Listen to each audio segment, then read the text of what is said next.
Ada pasport, ada permit. Pun kena tangkap juga ke? Hello আসসালামু আলাইকুম। আমি আলামিন আপনাদের সাথে রয়েছি। একটা ভিডিও দিয়ে দিয়েছি, এই ভিডিওটা দেখুন। মালয়েশিয়ার কী জন্য ইমিগ্রেশন বারবার ডেট দিতেছে অথবা কী কী থাকতে হইতেছে, একটা ভিডিও দিয়ে দিয়েছি, এই ভিডিওর মধ্যে জেনে Ada রাখুন। pasport, ada permit.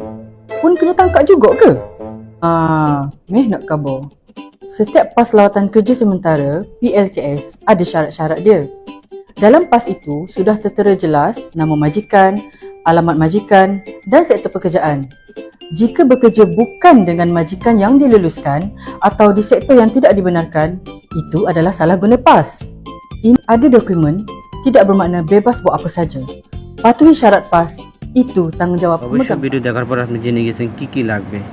এটা ডাইরেক্ট আপনার মালয়েশিয়া ইমিগ্রেশন থেকে দেওয়া হয়েছে। আপনি যেখানে ভিসা ওখানে কাজ করতে হবে, যে ভিসা আছে ওই ভিসায় কাজ করতে হবে। আপনার যেমন যদি আপনার কেএলএস ভিসা হয় আপনাকে কেএল কাজ করতে হবে। আপনি যদি জোহরবারে কাজ করেন আপনাকে অবশ্যই গ্রেফতার করা হবে। আর সবাই সেফে থাকার চেষ্টা করবেন। যারা অবৈধ আছেন তারা বৈধ হওয়ার চেষ্টা করবেন। আর যদি দেশে চলে যেতে চান তো দেশে চলে যেতে পারেন। তো আশা করি সবাই বুঝতে পারছেন। আর আমার এই ফেসবুক হলে সবাই ফলো করে দিবেন, ইউটিউব হলে সাবস্ক্রাইব করবেন। আল্লাহ হাফেজ।